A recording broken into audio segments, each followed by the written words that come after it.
itu adalah energi, dan uang yang masuk kepadaku itu tergantung dari seberapa pantulan di dalamku. Jadi aku nggak ada beban sama orang. Berhasil memanifestasikan keinginannya di kelas kita ini, apa yang sebenarnya sedang terjadi pada struktur energi dan kesadaran mereka itu sebenarnya gimana teh? Ya, jadi gini Mas Hendra. Pada saat seseorang itu sebelumnya kehidupannya kacau, kehidupannya tidak sesuai dengan apa yang dia inginkan di dalam hidup ini, artinya yang terjadi sama dia adalah situasi di mana energi tubuhnya itu tidak selaras Mas, dengan energi semesta dan dengan energi kelimpahan. Ada sesuatu yang tidak selaras gitu.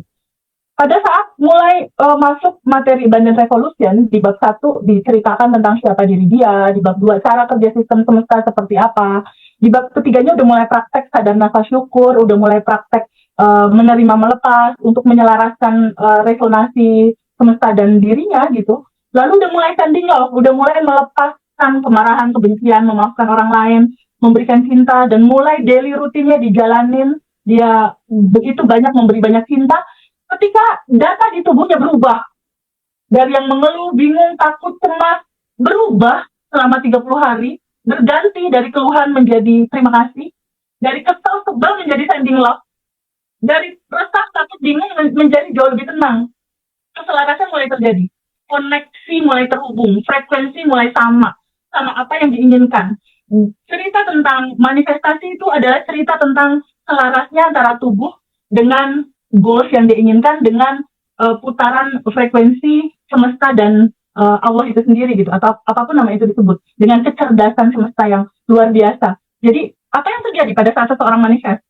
Terjadi keselarasan frekuensi, keselarasan resonansi antara yang melepaskan energi tanpa batas. Jadi kan Allah dan semesta itu, dia itu kan tanpa batas Mas, kelimpahan tanpa batas. Frekuensinya dia ada di mana-mana Mas, di semesta itu tuh terpancar.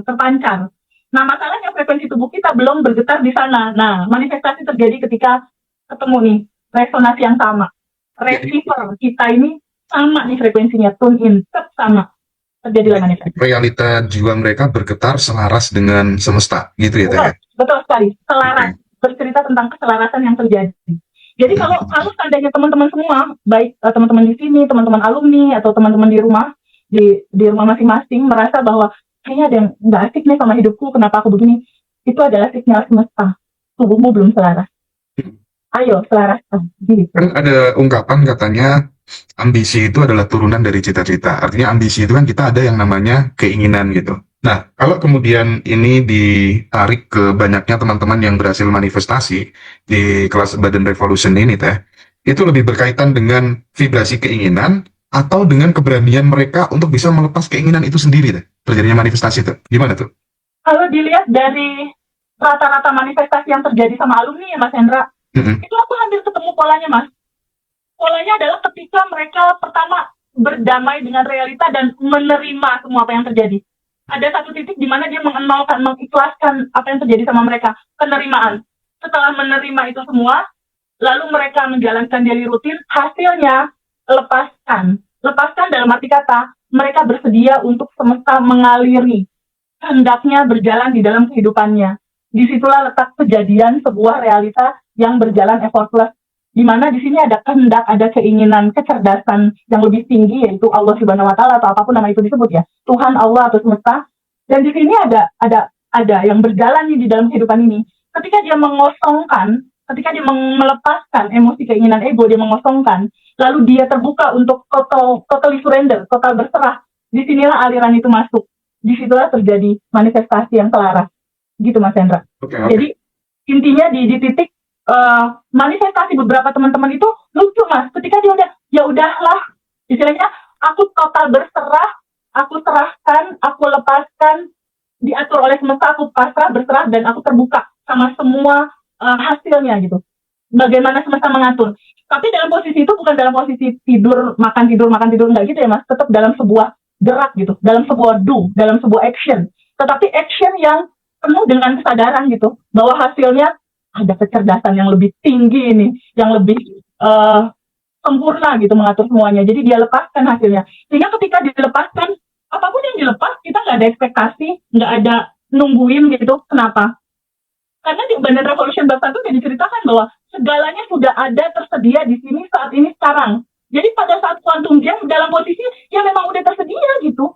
Tugas kita hanya menyamakan frekuensi aja, menyelaraskan frekuensi aja. Apa yang Telina ingin, rukonya laku, rumahnya laku, Teh Nunung ingin, Ibu Eli dan teman-teman semuanya, udah ada mas, udah terhampar, sudah tersedia sekarang. Gak perlu datang dukun ya. Menyamakan resonansi dan menyelaraskan frekuensi aja. Itu kan lebih mudah sebenarnya, lebih ringan gitu kita ngejalanin. Karena udah ada. Iya. Nah Teh, kemarinnya waktu reuni kan banyak sekali teman-teman yang memberikan testimoni yang seru-seru ya. Salah satunya ada kakak Asmara Cinta yang hari ini juga hadir, nanti akan coba kita gali gitu ya. Bakal keren banget gitu. Nah terjadinya manifestasi-manifestasi yang berkepanjangan itu Teh, mereka menegaskan bahwa hidup saya tuh berubah setelah kemudian mengikuti kelas ini gitu. Nah, perubahan hidup mereka itu karena manifestasi tercapai atau karena mereka akhirnya sadar siapa diri sejatinya gitu. Jujurnya yang bikin cepet itu ketika sadar bahwa dia udah berkelimpahan. Ketika sadar kelimpahannya itu udah ada di dalam mas. Ketika sadar kelimpahannya udah ada di dalam, lalu ada percaya diri dia kan, wah, mulailah data identitas dirinya berubah dari misal Mbak Aas yang sedih, takut, cemas menjadi Mbak Aas yang beruntung, katanya kan gitu kemarin. Itu adalah sudah yang tanpa batas dan beruntung, ya udah nempel terus, dia beruntung aja kemana dia berjalan. Iya, itu aja yang selalu terjadi di dalam kehidupan. Jadi kuncian utamanya memang boleh nggak terbuka untuk awaludini ma'ruf fatwa ta'ala, tahu dulu siapa dirimu, kamu akan tahu siapa Tuhanmu. Dan hidup begitu indah ketika tahu itu semua, karena gimana gak indah Mas Hendra ketika seseorang dalam ketakutan, kebingungan, terus mencintai semuanya udah ada di dalam, terus yang mewujudkan yang di dalam untuk merealita jadi keluar. Cukup sadari bahwa itu ada, cukup sadar nafas syukur, syukuri aja semua, lalu kalau ada keinginan ya udah quantum jam dan lepasin aja gitu. Itu rutinitas yang akhirnya seru juga ya hidup ini gitu. Iya. Nah Teteh, aku sekarang pengen coba masuk lebih dalam untuk menggali sisi jebakan ego ketika manifestasi itu sudah berhasil gitu Teh. Kalau seseorang berhasil melakukan manifestasi gitu, tapi ternyata masih melekat pada sebuah identitas yang lama gitu. Apa yang biasanya terjadi menurut resolusi pandang TVB? Kalau manifestasi sudah terjadi, lalu masih melekat ego, jadi kebahagiaannya nggak lama mas.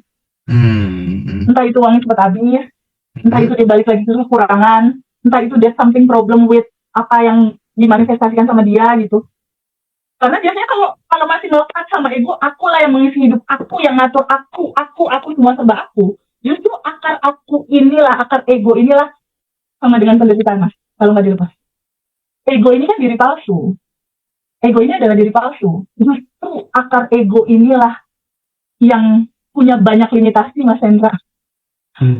Jadi tercapai, cuma mungkin capek. Tercapai, cuma mungkin kebahagiaannya nggak lama gitu. Tercapai sih pasti tercapai. Cuma semua orang kan perjalanan ya mas menuju spiritual awakening gitu ya, menuju kesadaran.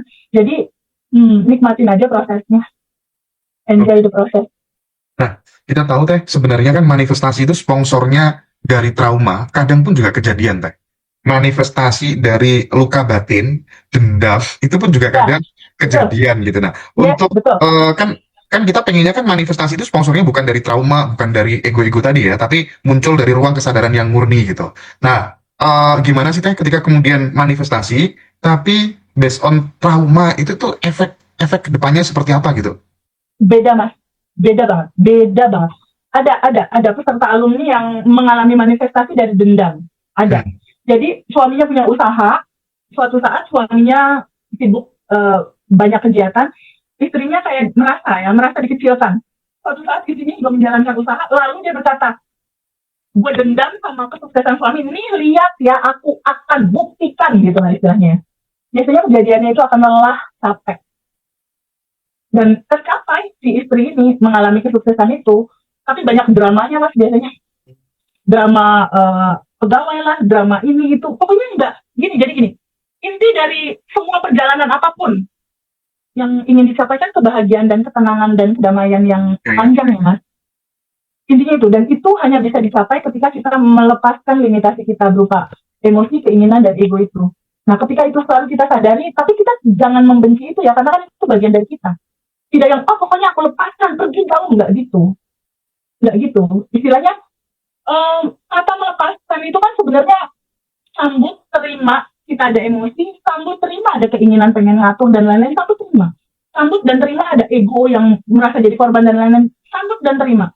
Lalu izinkan disadari bahwa ini juga cinta. Izinkan disadari bahwa ini juga manifestasi cinta.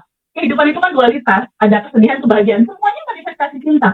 Kesadaran tentang itulah yang membuat semua reaksinya tuh tidak dalam sesuatu yang tidak membahagiakan gitu. Jadi pahami bahwa kemarahan, kesedihan, kecemasan, baik keinginan pengen ngatur, kekurangan apapun itu, ego termasuk sekalipun, itu adalah manifestasi cinta juga gitu. Jadi sebenarnya dalam kehidupan ini sih label-label itu harusnya udah benar-benar menjadi pemurnian cinta gitu. Cuma kan dalam kehidupan ini memang selalu ada dualitas Mas. Ada kebahagiaan, kesedihan, ada punya uang, uang diambil orang. Ada setia, ada yang nggak setia gitu. Semua itu terhampar untuk apa? Untuk mengukur diri kita sendiri. Ada bagasi emosi apakah yang masih menyala dan apakah itu sudah selesai gitu. Ketika ada realita yang tidak nyaman, itu notifikasi. Kamu sedang tidak selaras.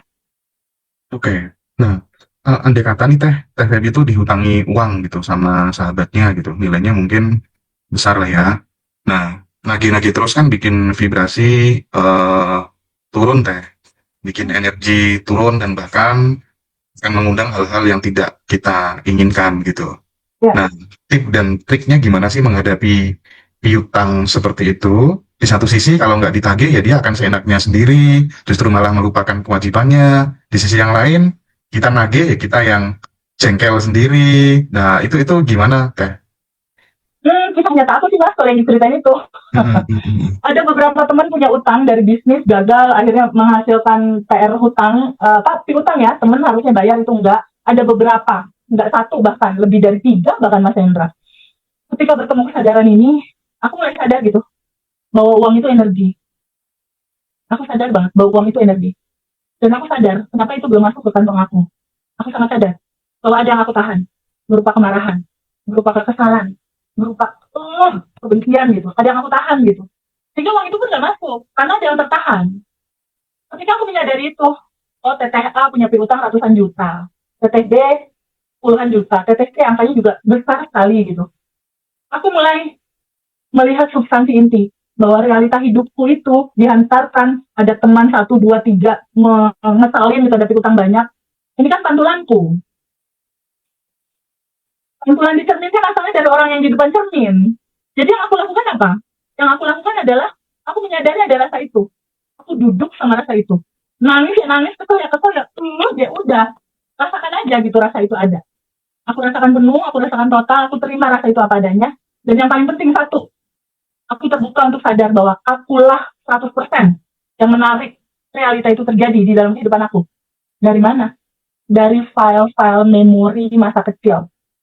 File-file memori masa kecil aku, file-file memori negatif waktu aku masih kecil ya, 5 tahun ke bawah, 10 tahun ke bawah, yang judulnya sama kayak rasa ini. File-file inilah yang masih menyala di bawah sadar, yang akhirnya mengundang dan akhirnya merefleksi, memantulkan realita yang itu.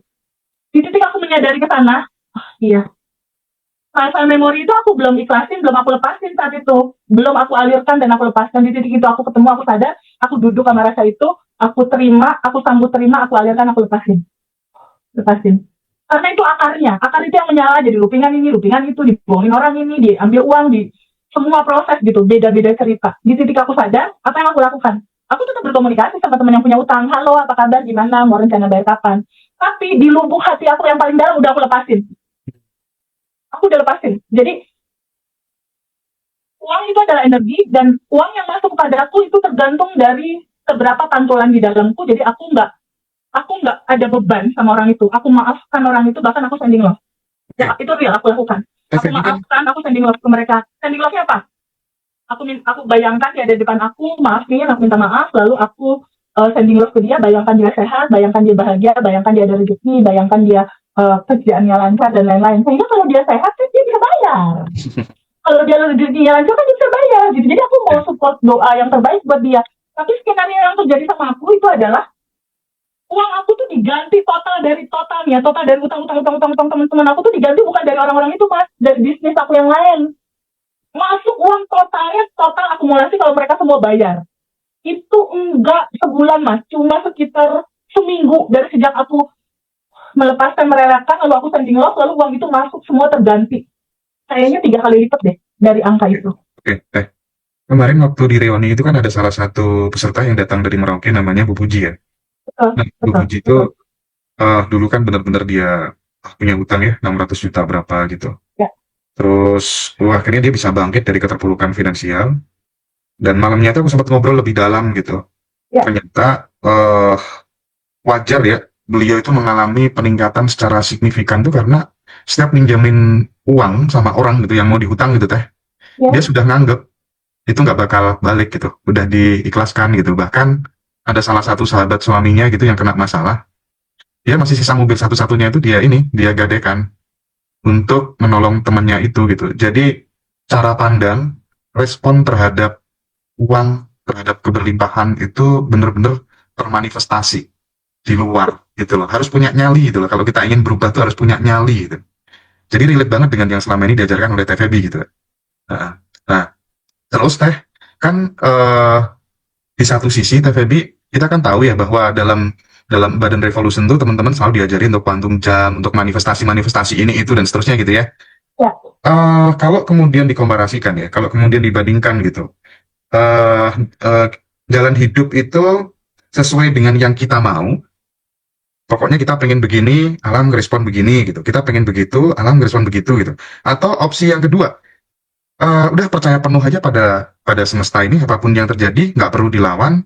Nah, itu bagaimana ya menemukan benang merahnya ya, titik tengahnya gimana ya Teh? Sejujurnya percaya aja sama semesta yang ngatur Mas Hendra. Sejujurnya itu. Nanti uniknya nih Mas Hendra, itu tiba-tiba ada intuisi yang kehendak kita juga sama kayak gitu. Hmm. Itu jadinya kayak seakan-akan kayak kita punya keinginan padahal Hmm. kalau dari mindset awal bahwa ini mindset awalnya sebenarnya ada di bab 1 Mas. Ada di siapakah dirimu adalah percikan rohnya yang tanpa batas dan berkelimpahan. Stop di situ tuh.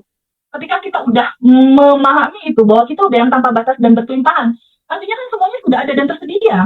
Logika simpelnya kalau anggaplah analogi simpel gitu ya, Allah dan semesta ini kayak lautan tanpa batas yang luar biasa tanpa batas lah istilahnya. Kita ini adalah setetes air lautnya yang tes gitu. Kan kalau air laut itu asin tuh si setetesnya juga asin dong mas. Hmm. Kalau Mas Hendra dan teman-teman semua punya sifat kasih sayang, Allah punya sifat kasih sayang, maha pengasih maha penyayang, Mas Hendra juga punya sifat kasih sayang. Allah punya sifat maha lembut, Mas Hendra juga dan teman-teman punya sifat lembut gitu.